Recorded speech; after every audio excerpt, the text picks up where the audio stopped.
নবী বলেন জুম্মার দিনে যদি কোনো ছেলে তার বাপ আর মায়ের কবরটা একবার জিয়ারত করে, ওই ছেলের দোয়ার ওসিলায় বাম্মার কবরটাকে আল্লাহ আলোয় আলোকিত করে দেয়। শুক্রবারে বাপের কবরটা জিয়ারত করুনি তুমি? মাসে 48টা শুক্রবার হলে 48 বার বাপ মার কবরের ধারে তুমি যাওনি? শবে বরাতে রাতে একবার তুমি গিয়েছো জিয়ারত করতে, লাইলাতুল কদরের রাতে 27 রাতে তুমি গেছো জিয়ারত করতে বাম্মার। তোমার মতো নিকৃষ্ট হতভাগা সন্তান পৃথিবীতে বেঁচে থাকার থেকে চলে যাওয়াই ভালো। তুমি হলে জাতির কলঙ্ক, সমাজের কলঙ্ক। রাসূলুল্লাহ বললেন শুক্রবারে জুম্মার দিনে তুমি তোমার বাম্মার কবর জিয়ারত করবে। করেছো বাবা? বাপের কবর এমন একটা জায়গায় দিয়েছো, মায়ের কবর এমন একটা জায়গায় দিয়েছো, সেখানে বন জঙ্গল করে রেখেছো। কেন? মাম্মার কবরটা পরিষ্কার পরিচ্ছন্ন করে দুটো ফুলের টপ লাগাতে পারেননি? মাম্মার কবরটা এমন জায়গায় দেবেন দুটি বেলা যেন জিয়ারত করতে পারে, সে জায়গায় দিতে পারেননি? তা দেবেন কেন? তোমার জায়গা কম পড়ে যাবে। যদি বললেন হুজুর আপনি কি করেছেন? আমি আমার মাম্মার কবর এমন একটা জায়গায় দিয়েছি, ছোট্ট ছাউনি করে দিয়েছি, আমি দাঁড়িয়ে জিয়ারত করি। যখন জলসায় আসি আব্বা আমার কবর জিয়ারত করি আসি। আর শুক্রবার তো একদম জিয়ারত হয়, প্রতিদিন যখন জলসায় বেরোই বাম্মার কবর জিয়ারত করে আল্লাহর নামে। বাম্মা জীবিত থাকা অবস্থায় করেছে, বাম্মা ইন্তেকালের পরও করে যাচ্ছি। অনুরোধ করে বলে যাচ্ছি বাম্মার নামে ফকির খাওয়াতে পারো না? যদি বললেন হুজুর আপনি খাওয়ান, হ্যাঁ বাবা খাওয়াই। আমি প্রতি বৃহস্পতিবার আমার বাড়িতে 4 জন ফকির খায়। আমার ড্রাইভার, ম্যানেজার, ক্যাশিয়ার 3 জনই এসছে আমার সাথে। ড্রাইভার, ম্যানেজার, ক্যাশিয়ার 3 জনই আছে। 3 জনকে জিজ্ঞেস করবেন। আমার বাড়িতে একজন যাবেন, অচেনা ঠিকানা না নিয়ে যাবেন, আমাকে জানিয়ে যাবেন। আমার এলাকায় যাবেন, গিয়ে খবর নেবেন যে ওই লোকটি কেমন, তাহলে খবর পেয়ে যাবেন। বাস্তবটাই বলছি বাবা। অনুরোধ করে বলে যাচ্ছি বাম্মারকে কোনোদিন কাঁদাবেন না।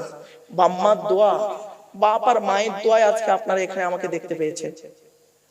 আমি আব্দুল্লাহ আকিল মারুফ যদি বাম্মার দোয়া এই জায়গায় আসতে পারি, আপনি কেন পারবেন না? আপনি কেন পারবেন না? বাইজিদ বোস্তামি রহমাতুল্লাহ আলাইহি যদি বাম্মার মায়ের দোয়ার ওসিলায় যদি আল্লাহর ওলি হতে পারে। ছোট হুজুর পীর কেবলা নাম শুনেছেন বাবা? ফুরফুরা শরীফ নাম শুনেছেন? হ্যাঁ, দাদা হুজুর পীর কেবলা রহমাতুল্লাহ আলাইহি 5টা সন্তান, বড় হুজুর, মেজ হুজুর, সেজ হুজুর, নওয়াব হুজুর, ছোট হুজুর। ছোট হুজুর পীর কেবলা রহমাতুল্লাহ আলাইহি তার বাপের দোয়ার ওসিলায়, ছোট্ট একটা উদাহরণ দিচ্ছি আপনাদের, শুনে নিন। আমি ছোট হুজুর পীর কেবলা রহমাতুল্লাহ আলাইহি সেজলা স্ত্রীর কাছে আমি থাকতাম, বুঝতে পারছেন বাবা?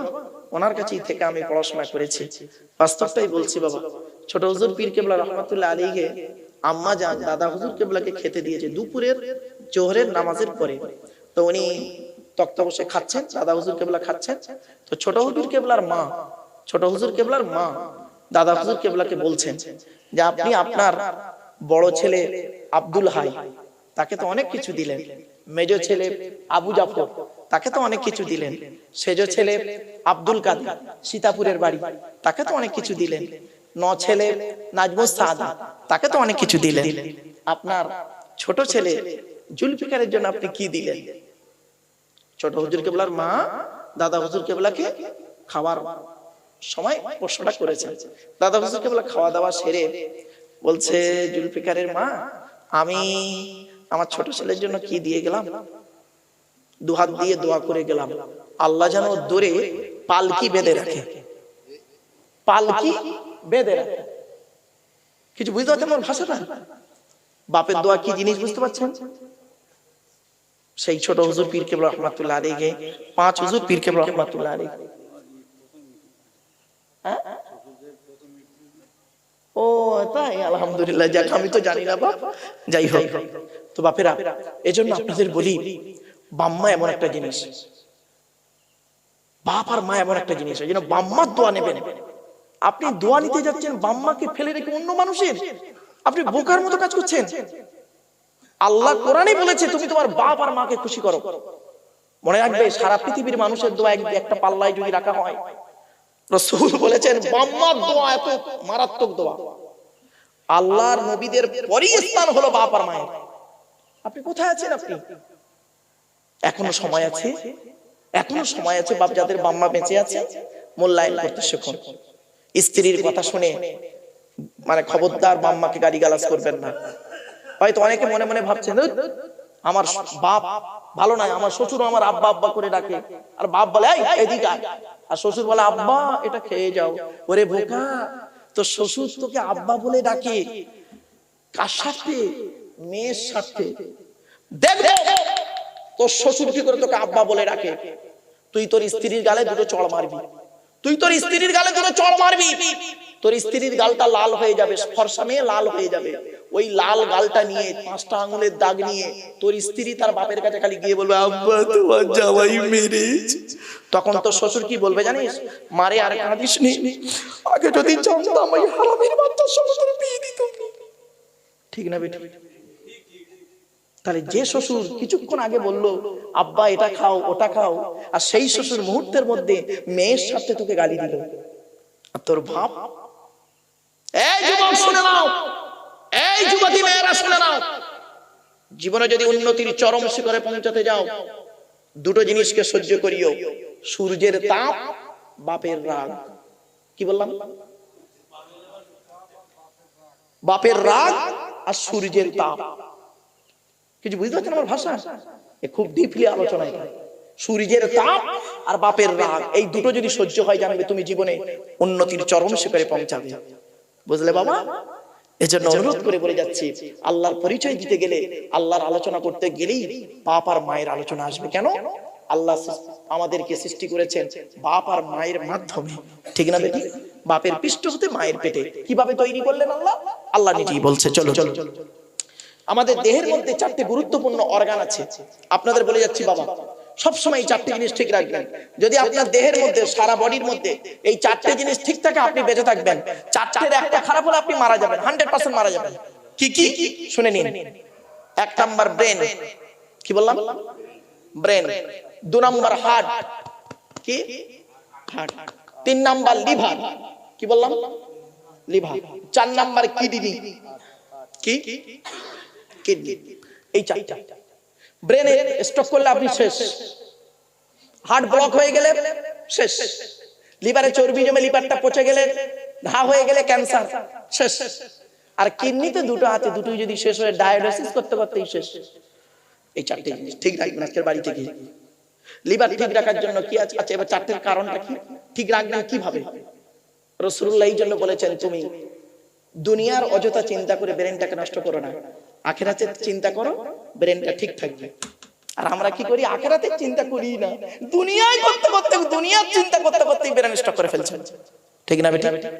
2 নাম্বার হার্ট। তুমি হার্টটাকে ঠিক রাখো, তোমার ঈমানটাকে মজবুত রাখো, হার্ট ঠিক থাকবে। তোমার ঈমানটাই তো গন্ডগোল, নড়বড় করছে, তোমার হার্টটাও ওরকম নড়বড় করছে। মুমিন মরে একবার, মুনাফিক মরে শত শতবার। কিছু বুঝতে পারছেন বাবা? 3 নাম্বার লিভার। লিভারটাকে ঠিক রাখার জন্য আল্লাহ পাক পৃথিবীতে একটা খাবার তৈরি করেছে। ওই খাবারটা খাবেন আপনারা।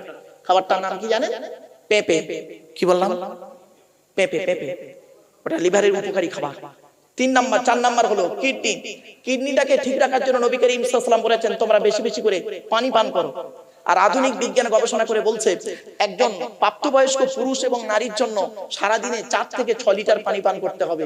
সত্যি কথা বলুন এখানে বসে, কে সারা দিনে 4 থেকে 6 লিটার পান পান করে?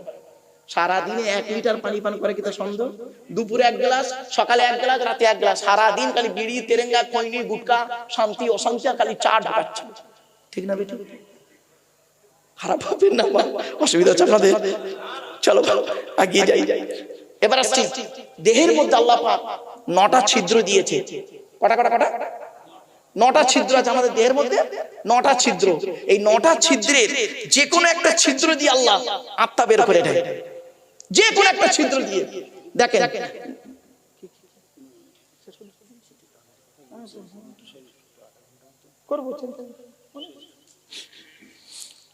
অসুবিধা হচ্ছে কি বাবা? চলো দেখেন, 9টা ছিদ্র আছে আমাদের দেহের মধ্যে। 9টা ছিদ্র। কি কি? 2 চোখ, 2 নাক, 2 কান, 1টা গাল, 7টা। 2 চোখ, 2 নাক, 2 কান, 1টা গাল, 7টা, সামনে পেছনে। এই 9টা ছিদ্রের যে কোনো একটা ছিদ্র দিয়ে আল্লাহ পাক ফেরেশতার মাধ্যমে আত্মা বের করে নেয়। দেখবেন, এই দেখেন কত মানুষ মারা গেছে, দেখবেন কত মানুষ মারা গেছে, দেখবেন গিয়ে দেখবেন লোকটা পেশাব ফিরে ফেলেছে, ঠিক না বেটি? পেশাব ফিরে ফেলেছে লোকটা, লোকটা মরে গেছে, পেশাব ফিরে ফেলেছে। কত মানুষ মারা গেছে দেখবেন, পায়খানা ফিরে ফেলেছে, আত্মাটা ওখান থেকে বেরিয়েছে। কিছু বুঝতে পারছেন না? কত মানুষ মারা গেছে দেখবেন, চোখটা চেয়ে আছে, বড় বড় চোখ বার করে আছে। কত মানুষ মারা গেছে দেখবেন, চোখটা বন্ধ, গালটা হাঁ করে আছে, এখান থেকেই আত্মাটা বের করেছে। ভাবুন, কত মানুষ মারা গেছে দেখবেন, ঘাটটা বেঁকে আছে, হাতটা খিচে আছে। কত মানুষ মারা গেছে দেখবেন, দেখলে মনে হবে লোকটা ঘুমিয়ে আছে। কিভাবে মরতে চান? যদি শান্তিতে মরতে চান, কোরআন হাদিসের কথাগুলো একটু শুনে আমল করে যান কিছুক্ষণ। বাপেরা, বাড়ি থেকে ভাববেন, তিনটে জিনিস আমাদের দেহের মধ্যে আলাদা। এক নাম্বার, ব্লাড গ্রুপ আলাদা। এখানে যত মানুষ বসে আছেন, বেশিরভাগ মানুষ তার নিজের ব্লাড গ্রুপ নিজেও জানে না, ঠিক না বেটি? এগুলো জেনে রাখবেন। ব্লাডের 4টে গ্রুপ আছে, এ বি আর ও, প্রত্যেকটার মাইনাস প্লাস। একটা হিন্দুর রক্তের ভিতরে 3টে জিনিস পাওয়া যায়, লোহিত কণিকা, শ্বেত কণিকা, অনুচক্রিকা, as a same no difference. একটা মুসলমানের রক্তের ভিতরে 3টেই পাওয়া যায়, মনে রাখবেন। আর একটা কি আলাদা শুনে নিন, চোখের রেটিনা। কি বললাম? কোরআনে আছে। আচ্ছা, আধার কার্ড করার সময় অফিসাররা আপনাদেরকে এই কথাটা বলেছিল কি? দেখুন তো, মনে পড়ছে কিনা? চোখটা বড় করে চান তো। 1500 বছর আগে কোরআনে এই কথাটা বলা আছে। কি আশ্চর্য! আল্লাহ বলছেন, আলাম নাজআলনাহু আইনাইনি ওয়া লিসানান ওয়া শাফাতাইন ওয়া হাদাইনাহুন নাজদাইন। আল্লাহ বলছেন, আমি কি তোদের 2টো চোখ দান করি নাই? আমেরিকার 10 জন বৈজ্ঞানিক গবেষণা শুরু করলো, কোরআনে কেন বলা হলো যে আল্লাহ পায়ের নখ থেকে নিয়ে মাথার চুল পর্যন্ত গোটা দেহ তৈরি করলেন, তিনি কেন আলাদা করে কেন বললেন চোখ তৈরি করি নাই, কান তৈরি করি নাই, জিভ তৈরি করি নাই, ব্রেন দিই নাই, বিবেক বুদ্ধি দিই নাই? কেন আল্লাহ বললেন? গবেষণা শুরু করতে বের করলো, চোখ নিয়ে গবেষণা করতে করতে পেয়ে গেল এই পৃথিবীর জমিনে যত মানুষ জন্মগ্রহণ করেছেন, যত মানুষ বেঁচে আছেন, যত মানুষ পৃথিবীতে আসবেন, কারো চোখের রেটিনার সঙ্গে কারো চোখের রেটিনার কোনো মিল পাওয়া যাবে না। এই জন্য অফিসাররা আপনাদের বলেছিলেন চোখটাকে বড় করে চান, কারণ চোখের মাধ্যমে মানুষকে পরিচিত করা হয়। সঙ্গে সঙ্গে 10 জন বৈজ্ঞানিক ইসলামের কালেমা পড়ে মুসলমান হয়ে গেলে। কোথায় আছেন আপনি? তাহলে 2টো। 3 নাম্বারটা কি শুনুন। আচ্ছা, অফিসাররা আপনাদের বলেছিল কি আধার কার্ড করার সময় এই 2টো বুড়ো আঙুল চেপে ধরেছিল কাঁচের উপরে? আরে ভাই বলুন না একটু। 1500 বছর আগে কোরআনে কথাটা বলা আছে, শুনে নিন। আয়া সাবুল ইনসানু আল্লান নাজমা ইযামা বালা কাদিরিনা আলা আন নুসাউবিয়া বানানা। 29 নম্বর পারা, সূরার নাম সূরা কিয়ামার 4-5 নম্বর আয়াত। আল্লাহ বলছেন, হে মানব জাতি, হে মানব জাতি, তোরা কি মনে করেছিস আমরা মরে গেলে পচে গলে হাড় হয়ে যাব, কিয়ামতের মাঠে আল্লাহ আর তুলতে পারবে না? কখনোই ভাববি না। এই পৃথিবীতে যেমন আমি আল্লাহ তোদের বুড়া আঙুলের ছাপ যেমন কারোর সঙ্গে কারোর কোনো মিল করি নাই, কিয়ামতের মাঠেও কারোর সঙ্গে কারোর কোনো মিল পাবি না। কোরআনের এই আয়াতকে নিয়ে কে গবেষণা করলো? কোন মোল্লা মলি সাহেব গবেষণা করেনি। থাইল্যান্ডে চ্যাং ম্যাং ইউনিভার্সিটি অ্যানাটমি বিভাগের প্রফেসর, বিখ্যাত পণ্ডিত বৈজ্ঞানিক, লোকটার নাম হলো তাথাগতজে সান। উনি একজন খ্রিস্টান, হিন্দু নন, মুসলমান নন। উনি বললেন কোরআনে ভুল আছে। বলে কি ভুল? বলল কোরআনে লেখা আছে বুড়া আঙুলের ছাপ নাকি কারোর সঙ্গে কারোর কোনো মিল নেই। আমি কোরআনের ভুল বের করে শুনবো। উনি করলেন কি, 1000 মানুষের বুড়া আঙুলের ছাপ নিলেন, 1 বছর ধরে গবেষণা করে দেখছেন কার সঙ্গে কার মিল আছে। যখন কারোর সঙ্গে কারোর কোনো মিল পেলেন না, ল্যাবরেটরির ভিতরে দাঁড়িয়ে দাঁড়িয়ে ইসলামের কালেমা পড়ে মুসলমান হয়ে গেলেন। এই বাচ্চা, চুপ কর, এই খিচুড়ি দিয়ে পাঠিয়ে দেন। বস, চুম্মার বস্তা বাবা। দরুদ শরীফ আল্লাহুম্মা সাল্লি আলা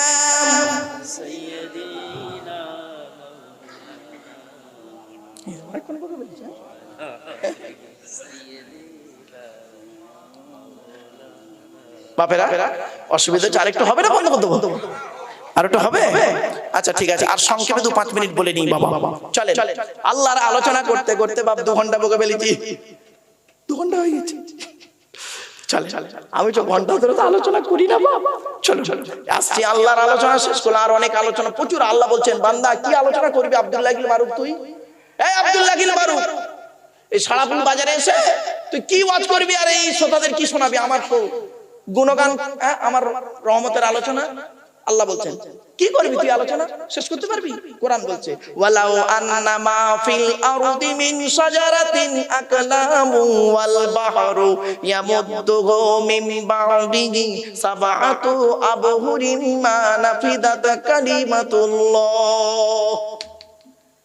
21 নম্বর পারার 12 নম্বর পৃষ্ঠা 13 নম্বর লাইন, সূরার নাম সূরা লোকমান। আল্লাহ বলছেন, ওরে পৃথিবীর মানুষেরা, পৃথিবীর সমস্ত বৃক্ষগুলোকে, গাছগুলোকে কলম বানা, সমুদ্রের পানিগুলো নিয়ে কালি তৈরি করে আমার গুণগান লিখতে শুরু কর। তোদের সমুদ্রের পানিগুলো শেষ হয়ে যাবে, গাছের কলমগুলো শেষ হয়ে যাবে লিখতে লিখতে। আমি আল্লাহ আমার নিয়ামতের কথা লিখেও শেষ করতে পারবি না। তাহলে গণনা করে লোককে বল, গণনা করবেন? আল্লাহ নিজেই বলছেন ওয়া ইন তাউদ্দু নি'মাতাল্লাহি লা তুহসুহা।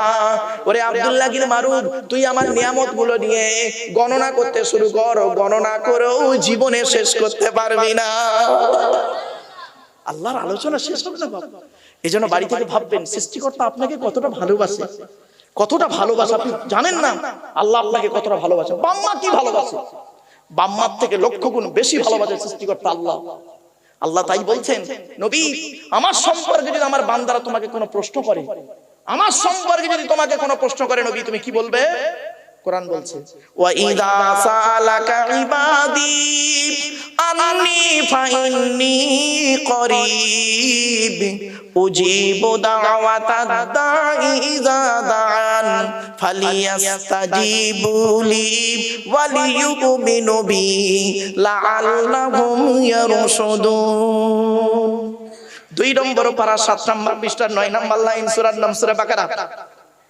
আল্লাহ বলছেন, নবী তোমাকে যদি প্রশ্ন করে আমার বান্দারা আমার সম্পর্কে, তুমি খালি এতটুকুই ওদেরকে বলে দাও, আন্নী ফাইন্নী করিব, আমি আল্লাহ ওর খুবই নিকটবর্তী আছি। উজিবু দাওয়াতাদ দাঈ ইযা দাআন, বান্দা যখন আমাকে আল্লাহ বলে ডাকে, আমি আল্লাহ তার ডাকে সাড়া দিই। সুতরাং আমি যখন ওর ডাকে সাড়া দিই, তাহলে ওরও উচিত হলো ফালিয়াস্তাজিবু লি, আমার ডাকে ও সাড়া দিই। কিছু বুঝতে পারেনি না?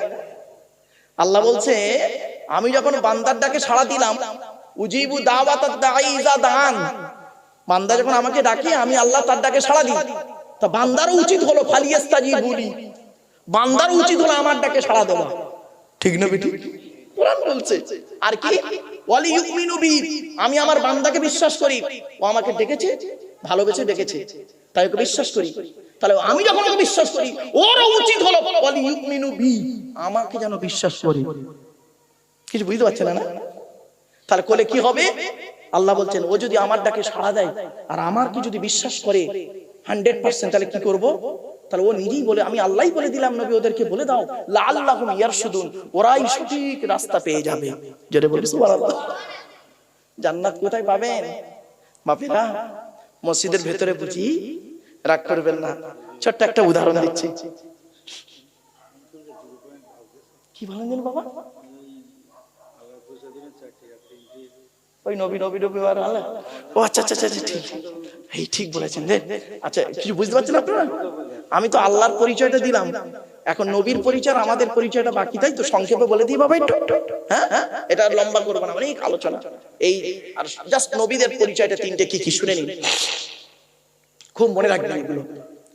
নবী হতে, আচ্ছা পৃথিবীতে নবী এসেছেন কত? 1,24,000। রসুল এসেছেন কত? 313 অথবা 315 জন। কোরআনে মোট কটা নবী রসুলের নাম আছে? 25টা নবী রসুলের নাম আছে। তাহলে আর নবী রসুল গুলো গেল কোথায়? তাহলে আর নবী রসুল গুলো জানতে গেলে শুধু কোরআন পড়লে হবে না, কোরআনের পেছনে যে হাদিসগুলো আছে লক্ষ লক্ষ হাদিস, সেগুলো ঘাঁটতে হবে। আবার কোরআনের আগে যে কিতাবগুলো এসছে, ইনজিল, তার আগে এসছে কি জবুর, তার আগে এসছে তওরাত, ওগুলো একটু ঘাটাঘাটি করুন, করলে অনেক রাসূল নবী ওখান থেকে পেয়ে যাবেন। কিছু বুঝতে পারছেন না বাবা? এগুলো ওই জন্য বলি পড়াশোনার বিকল্প নেই, পড়াশোনার শেষ নেই বাবা। চলো, নবী হতে গেলে তার পরিচয় হলো তিনটে। এবার আসছে নবী শব্দের অর্থটা কি। নবী শব্দের অর্থ হলো, সহজ সরল ভাষায় আপনাদের বলছি, সাংবাদিক। কি বললাম বাবা? সাংবাদিক। আর নাবা শব্দের অর্থ হলো সংবাদ, ইংরেজিতে বলে নিউজ। নিউজ শব্দটা চারটি অক্ষর দিয়ে তৈরি, N E W S. N থেকে নর্থ উত্তর, ই থেকে ইস্ট পূর্ব, ডব্লিউ থেকে ওয়েস্ট পশ্চিম, এস থেকে সাউথ দক্ষিণ। পূর্ব পশ্চিম উত্তর দক্ষিণ চারিদিকের খবর যিনি সঠিক এবং সত্য বলেন, তিনি হলেন পারফেক্ট সাংবাদিক। এখনকার সাংবাদিকগুলো বেরিয়েছে দেখবেন, এরা দেখে একরকম, বলে একরকম, লেখে আর এক রকম, ফাটাফাটি মারামারি লেগে যায়। এরা হলো মানুষের তৈরি সাংবাদিক, আর নবীরা হলেন আল্লাহর তৈরি সাংবাদিক। আল্লাহ নবীদেরকে যা যা বলতে বলেছেন সেইগুলি জনগণকে বলেছেন, কোনো বাড়ায় নাই, কোনো কমায় নাই। এই জন্য আল্লাহর তৈরি সাংবাদিক আর মানুষের তৈরি সাংবাদিক, বিটুইন ফার ডিফারেন্স, অনেক পার্থক্য। চলো এবার আসছি, নবী হতে গেলে তাদের পরিচয় কটা? তিনটে। কটা বাবা? তিনটে, মনে রাখবেন এগুলো।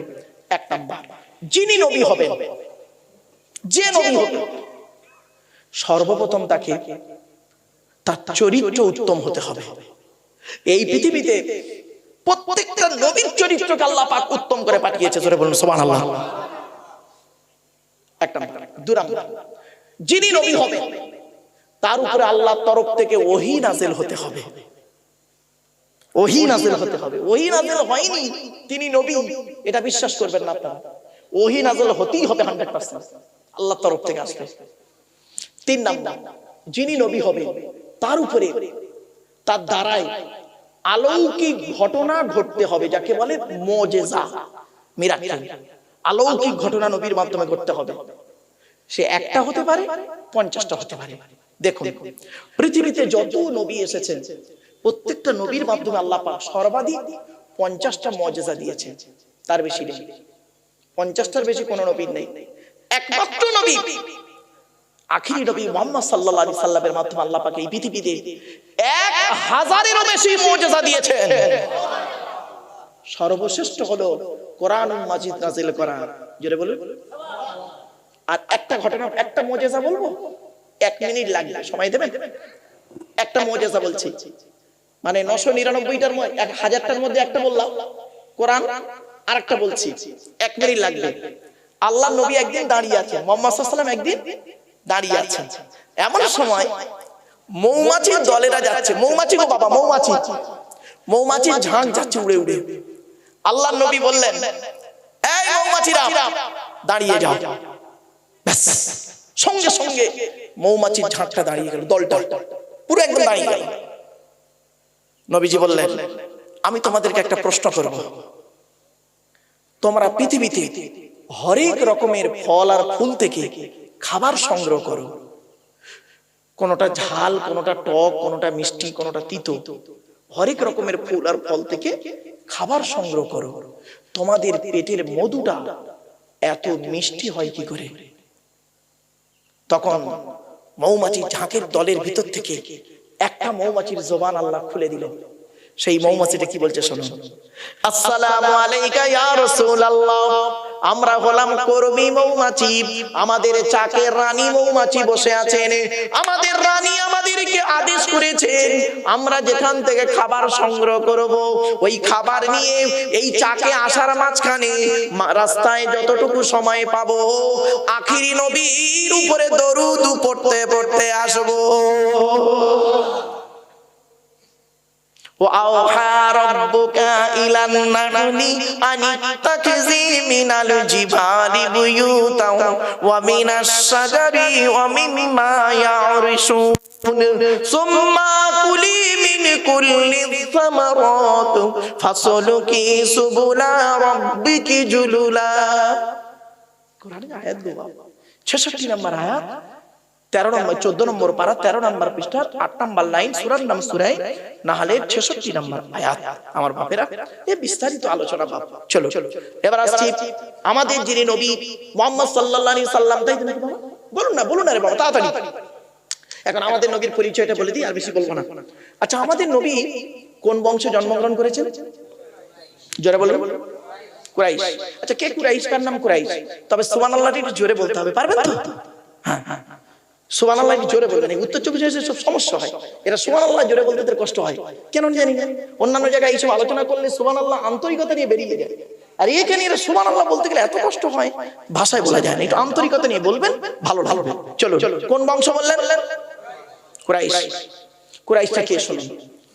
মুহাম্মাদের বাপের নাম আব্দুল্লাহ, আব্দুল্লাহর বাপের নাম আব্দুল মুত্তালিব, আব্দুল মুত্তালিবের বাপের নাম আব্দে মান্নাফ, আব্দে মান্নাফের বাপের নাম হাশিম, হাশিমের বাপের নাম কুসাই, কুসাইয়ের বাপের নাম কিলাব, কিলাবের বাপের নাম মুররা, মুররার বাপের নাম লুবাই, লুবাইয়ের বাপের নাম কাব, কাবের বাপের নাম গালিব, গালিবের বাপের নাম ফিগির, ফিগির থেকে কুরাইশ বংশ এসেছে।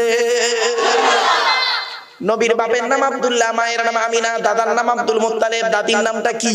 নেতিলা বিনতে খব্বাব ব্রাকেটে ফতেমা, কেউ বলেছেন সামিরা। নবীর নানার নাম হলো আব্দুল ওয়াহাব জুহরি, নবীর নানির নাম হলো বারিদা বা বাররা, নবীর দুধমার নাম হলো হালিমা, নবীর দুধ বাপের নাম হলো হারেস, নবীর দুধ ভাইয়ের নাম আব্দুল্লাহ। নবীর বাপের নাম আব্দুল্লাহ, নবীর দুধ ভাইয়ের নাম আব্দুল্লাহ, দুটো জনে এক করে ফেলবেন না। নবীর জন্ম 570 খ্রিস্টাব্দে, ইংরেজি কি মাস ছিল? 29 আগস্ট, আরবি মাস ছিল রবিউল আউয়াল মাস 12 তারিখ, মতান্তরে 9 তারিখ, সোমবার সবে সাদেকের সময় আরবের মক্কা নগরী কুরাইশ বংশে নবীর জন্ম। নবীর বাপেরা হলো 10 ভাই, নবীর মায়েরা হলো 19 বোন।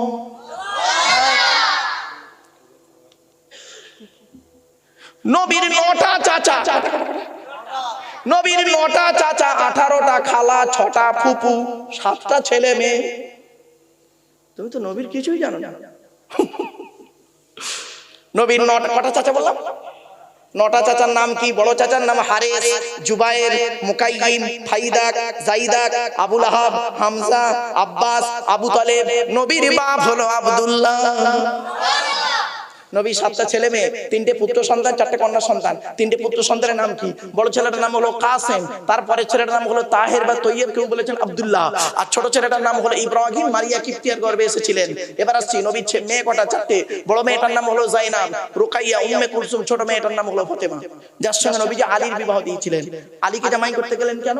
এর অনেক কাহিনী, অনেক কাহিনী। ছোট্ট দুটো উদাহরণ দিচ্ছি, মনে রাখবেন, এখান থেকে শিক্ষা নিয়ে নিন। কোন মেয়েকে বৌমা করবেন আর কোন ছেলেকে জামাই করবেন, ভালো করে শুনে নিন। যে ছেলের মধ্যে 2টো গুণ পাবেন সেই ছেলেকে জামাই করবেন, আর কোন মেয়েকে বৌমা করবেন যে মেয়ের মধ্যে 6টা গুণ পাবেন। কোন ছেলেকে জামাই করবেন? যে ছেলের মধ্যে 2টো গুণ পাবেন। 1 নাম্বার, ছেলেটি সৎ ছেলে কিনা খবর নেবেন। সৎ কি বললাম বাবা? আচ্ছা, সৎ কাকে বলে? গালে দাড়ি রাখলে সৎ, মাথায় টুপি দিলে সৎ, খালি 5 ওয়াক্ত নামাজ পড়লে সৎ না? না। চলুন, বুখারীর হাদিস, নবীজি বলেছেন সৎ কাকে বলে। নবীজি বলছেন, তোমরা আমাকে 2টো জিনিসের গ্যারান্টি দেবে? সাহাবীদের বলছে, নবীজি তোমরা আমাকে 2টো জিনিসের গ্যারান্টি দিতে পারবে? পেছন থেকে একজন সাহাবী বলছেন, ইয়া রাসূলুল্লাহ, আমরা যদি 2টো জিনিসের গ্যারান্টি দিই, বিনিময়ে আপনি আমাদের কিছুর গ্যারান্টি দেবেন? নবীজি বলছেন, হ্যাঁ, আমি তোমাদের জান্নাতের গ্যারান্টি দিয়ে দেবো। জোরে বলুন সুবহানাল্লাহ। সাহাবীরা বললেন, বলুন। সাহাবীরা বলছেন, বলুন।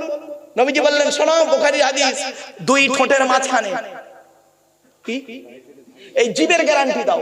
হারাম খাবার খাওয়া থেকে জিভটাকে ঠিক করো, বাজে ভাষা বলা থেকে জিভটাকে ঠিক করো, পরনিন্দা পরচর্চা করা থেকে জিভটাকে ঠিক করো, জিভের গ্যারান্টি দাও। আর 2 নাম্বার হলো 2 রানের বীজখানে, লজ্জাস্থানের গ্যারান্টি দাও। 2 ঠোঁটের মাঝখানে, 2 রানের বীজখানে, এই 2টো জিনিসের গ্যারান্টি দাও, আমি মুহাম্মদ সাল্লাল্লাহু আলাইহি ওয়াসাল্লাম তোমাদের জান্নাতের গ্যারান্টি দিয়ে দেবো। যান বাড়ি করে যান, গিয়ে দেখবেন হয় চাচার নিচে খারাপ, নয় চাচার উপরে খারাপ। ঠিক না বেটি? এই জন্যই নবীজি বলেছেন, the messenger of Allah, peace be upon him, said the best are you those with good manner. নবী বলেন, তোমাদের মধ্যে উত্তম ব্যক্তি ওই লোকটা যার ক্যারেক্টার, চরিত্র ভালো, ওই লোকটাই হলো উত্তম ব্যক্তি। একজন উকিল, ব্যারিস্টার, মাস্টার, ডাক্তার, মোল্লা, মরিচা, পিসাব, দরবেশ, আমির, মুফতি সাহেব যদি চরিত্র খারাপ হয়, আর একজন টরিওয়ালার চরিত্র যদি ভালো হয়, টোটোওয়ালাটাই হলো আল্লাহর কাছে প্রিয় ব্যক্তি। Money loss is something loss, health loss is nothing loss, but character loss is everything loss. মানুষের যদি টাকা চলে যায়, ইনকাম করলে টাকাটা আবার ফিরে আসবে। মানুষের যদি শরীর চলে যায়, ভালো মন্দ খেলে শরীরটাও ফিরে আসবে। কিন্তু বন্ধুরে, মানুষের যদি চরিত্র চলে যায়, চরিত্র কিন্তু আর ফিরে আসবে না। তাই নবী বললেন, 2 ঠোঁটের মাঝখানে, 2 রানের বীজখানে, এই 2টো জিনিসের গ্যারান্টি দাও, আমি মুহাম্মদ সাল্লাল্লাহু আলাইহি ওয়াসাল্লাম জান্নাতের গ্যারান্টি দিয়ে দেবো। রাগ করবেন না কেউ বাবা, লাস্ট কথা। ও চলে যাচ্ছে নাকি? আচ্ছা যাক, শোনেন লাস্ট কথা বলে যাচ্ছি, রাগ করবেন না বাবা। আচ্ছা বাবা, এটা জুম্মা মসজিদ তো? আরে ভাই বলুন না, জুম্মা মসজিদ। আচ্ছা ধরুন জুম্মার দিনে আপনাদের গ্রামের কোন মুসলিম যুবক ছেলে 25 বছর বয়স, অবিবাহিত মুসলিম যুবক ছেলে, সাদা পায়জামা পাঞ্জাবি পরে, সাদা টুপি পরে এই মসজিদে উঠেছে, জুম্মার নামাজ পড়ে, খুতবার সময় জুম্মার নামাজ পড়তে উঠেছে, প্রচুর পরিমাণ বাংলা মদ খেয়ে। কি মদ? বাংলা মদ খেয়ে মসজিদে উঠেছে জুম্মার নামাজ পড়তে। আপনারা তাকে কি করবেন? বলুন বলুন বলুন। হ্যাঁ, বের করে দেবেন? ছেলেটা বের হতে না চাইলে আদার শুনবে, বের দেবেন নাকি? বলুন বলুন। বলছি ইনশাআল্লাহ। আচ্ছা ইনশাআল্লাহ, বলছি ইনশাআল্লাহ, ঠিক আছে চলো বাবা। তাহলে ছেলেটার অপরাধ কি? আরে বলুন বলুন তাড়াতাড়ি। মদ খেয়েছে, মদ হারাম খাবার, মসজিদ পবিত্র স্থান, হারাম খাবার খেয়ে পবিত্র স্থানে উঠেছে, তাই তাকে বের করে দিলেন। বের হতে চাইলো না, মেরে বের করে দিলেন। কত ভালো মানুষ আপনারা। এ মুসলমানের বাচ্চা, মদ ঘরকে মসজিদ থেকে বের করে দিলে আর সুদ করে কে মসজিদের সেক্রেটারি বানিয়ে দিলে। এই রে, এই কি হয়ে গেল দেখো দিনে ওয়াজ। আমার গাড়ির চাকার হাওয়া খুলে দেবে। রাগ করো না বাবা। এই জন্য বলি বাবা, মসজিদ কমিটি যাকে তাকে করবেন না। কোরআনে আছে মসজিদ কমিটি কে হবে? যার মধ্যে 5টা গুণ আছে ওই লোকটা মসজিদ কমিটি হবে। যাকে তাকে মসজিদ কমিটি করো না বাবা। বলবো বলবো বলবো। ওরে বাবা, আপনাদের আগ্রহ দেখে মনে হচ্ছে মসজিদ কমিটির সঙ্গে আপনাদের ফ্যাকশন। রাগ করবেন? আরে বাবা আমি বাস্তব কথাই বলছি। আল্লাহ পাক কোরআনে বলেছেন ইন্নামা ইয়ামুরু মাসাজিদাল্লাহ।